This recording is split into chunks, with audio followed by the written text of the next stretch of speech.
Donc, États-Unis, avant la sortie de Blanche-Neige, l'actrice Rachel Zegler avait déclaré à ses critiques que le public ferait la queue pour la voir.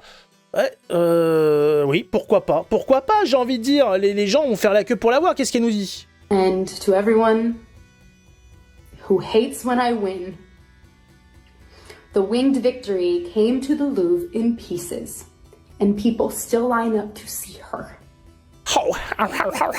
And I can only hope that despite my flaws, and despite my cracks and my breaks, and there are many of them, ouais, c'est bon, elle est en train de... Ta gueule. Donc, les gens vont se battre pour aller voir son film. Elle est prétentieuse, mais elle joue dans le blockbuster Disney. Elle joue dans le film Blanche-Neige. Succès sûr. Et bah malheureusement, c'est pas si sûr que ça, hein. Des photochocs des réservations de cinéma montrent l'ampleur hilarante et abyssale du flop de Blanche-Neige, alors que le redémarrage de Disney ne vend aucun billet pendant le créneau du week-end de pointe. Donc on apprend que ce film, qui était censé faire déferler les gens, finalement dans ce week-end qui était censé être le pic culminus, et bah en fait n'a pas été, voilà, les gens n'ont pas été là au rendez-vous. Normalement c'était le week-end de la sortie, c'était le week-end qui devait voir affluer les foules, ça devait comme ça se bousculer, se taper dessus, enculé, laisse-moi voir Blanche-Neige, fils de pute. Voilà, et bah non, les gens ne se sont pas battus, il n'y a pas eu de putain de guerre pour aller voir Blanche-Neige, les gens ne sont pas allés. Mais alors, à quelle ampleur? Les gens se posent la question, avons-nous des chiffres? Parce que nous dire comme ça qu'il n'y a pas eu le monde escompté, d'accord, mais on ne connaît pas les attentes, on ne sait pas l'ampleur entre les deux. Et bah effectivement, on a les chiffres. On a les chiffres et nous avons le retour de financement sur cette affaire et vous allez voir que ça va très mal. Et c'est pas au point de vue français, on va parler de chiffres mondiaux. On va parler des chiffres qui concernent le monde, El Mundo. El Mundo del Bigno. Et vous allez voir que c'est exceptionnel, regardez ça. Le film Blanche-Neige en live action démarre très mal. Eh oui, 44% sur Rotten Tomatoes. Rotten Tomatoes, il me semble que c'est un site internet, c'est le site internet le plus fiable pour ce qui est des notes de films. Voilà, il me semble. Et 44%, c'est pas beau. C'est pas beau du tout. Et on apprend que dans le box-office mondial, El Box Office Mondialos, 43 millions de dollars ont été engendrés. 43 millions de dollars sur un film qui en a demandé 300 millions, je sais plus exactement, mais beaucoup trop. Beaucoup trop pour ce que c'est. Voilà, plus mauvais lancement d'un remake live-action Disney. Le plus mauvais lancement de tous les live-action Disney, et pourtant il y en a eu des pires.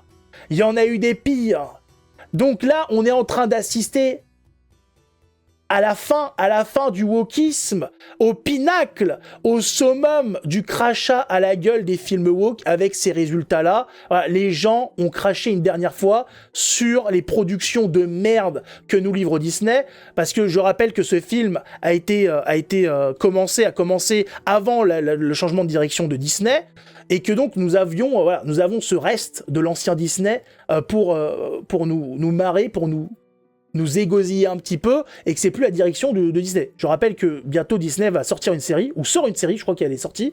Il y a une série où Disney, dedans, a mis un enfant catholique. Voilà. Il y a un enfant catholique dedans, ouvertement catholique, qui revendique sa foi. Et on n'est plus du tout sur la même idéologie. Je rappelle qu'il y a eu un film Disney où il y avait deux jeunes enfants, où il y avait une ambiguïté sur le sujet, parce qu'ils étaient, en fait, quand ils allaient dans l'eau, ils se transformaient en monstre poisson, et donc il y avait une histoire d'assumer ce qu'on est, voilà, d'être différent, c'est pas si mal. Enfin voilà, il y avait un sous-entendu de ces deux jeunes enfants, de ces jeunes garçons très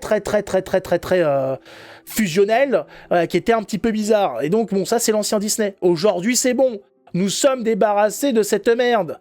Voilà, là c'est le dernier flop de Disney normalement pour qu'il se réveille. C'est devenu la merde quand même. On n'est plus au niveau de ce qu'était Disney avant, bien évidemment. On est très loin des premières productions Disney. Je rappelle que Disney a atteint le summum visuel avec Peter Pan, fait entièrement à la main.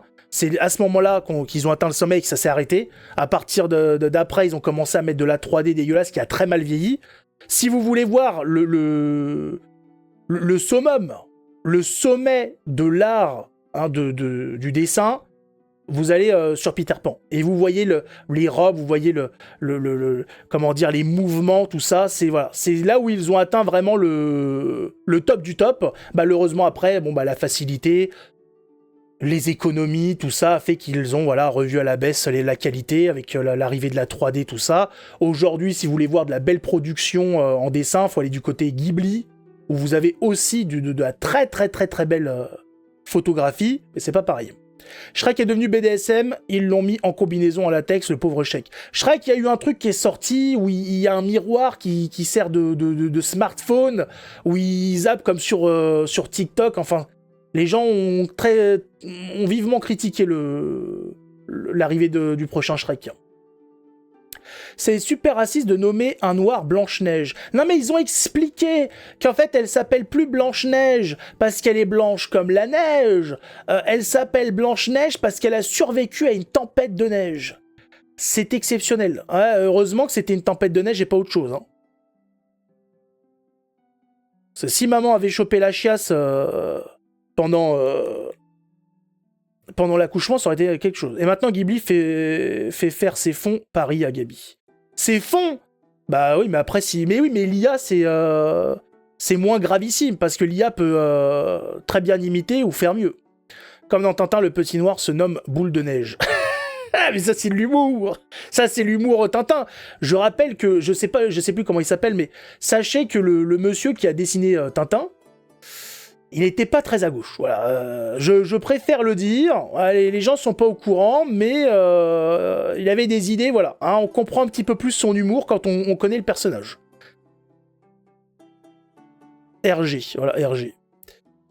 Elle a survécu à une tempête lors de la traversée du col de l'échelle avec les migrants africains. Oh là, tu m'en demandes, moi je sais pas trop. Hein. C'est ce qu'on m'a expliqué. Ils auraient pas pu expliquer, non. Tomber dans la poudreuse. Eh oui, alors que dans le conte original, il est tout de même question du passage de l'enfance à l'âge adulte d'une jeune fille qui trouvera l'homme qui fera d'elle une femme et une mère heureuse. Eh oui, l'original est un peu... Je vais pas dire qu'il est un peu plus sympa, il est différent, parce qu'il n'y a pas cette histoire de pomme, il y a des choses... Il y a une histoire de corset, une histoire de... Je sais plus c'était quoi. Il y a le corset... Je me rappelle plus exactement de toute l'histoire de Blanche-Neige à la base, mais bien évidemment, avant il y avait des choses, il y avait un contexte, il y avait une explication...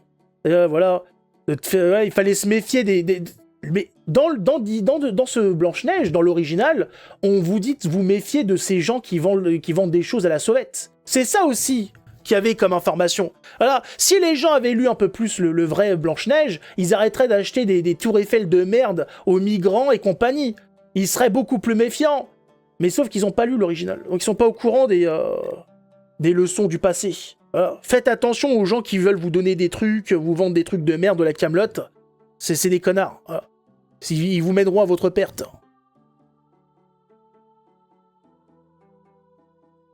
Le film est bon ou pas ? Alors, pour la qualité du film, les gens sont pas au rendez-vous.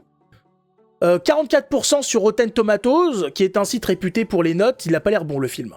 Il a pas l'air bon. Voilà. Moi, j'ai vu de tout au niveau des avis. Il y a des gens qui sont très contents. Il y en a d'autres qui sont très déçus parce que ça s'éloigne beaucoup trop du Blanche-Neige de base. Voilà. Ça a été une tentative. Ils ont tenté quelque chose sur cette histoire de cette Blanche-Neige qui va se battre contre la reine.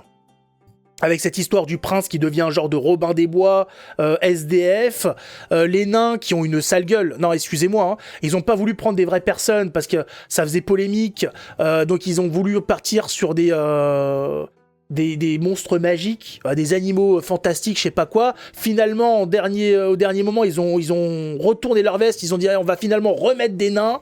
Donc ils ont fait des nains en 3D qui ressemblent à rien du tout. Moi, je vois des gens comme ça, quand même, j'ai une tendance, moi, je comprends pourquoi, à une certaine époque, on les lançait, hein. C'est inquiétant, quand même, hein. Voilà. Moi, là, en plus, ils sont statiques, ils bougent même pas. Les 7 boomers. Mais c'est même pas des boomers. Est-ce que vous avez vu cette scène ? Cette scène qui fait que ce film est nul.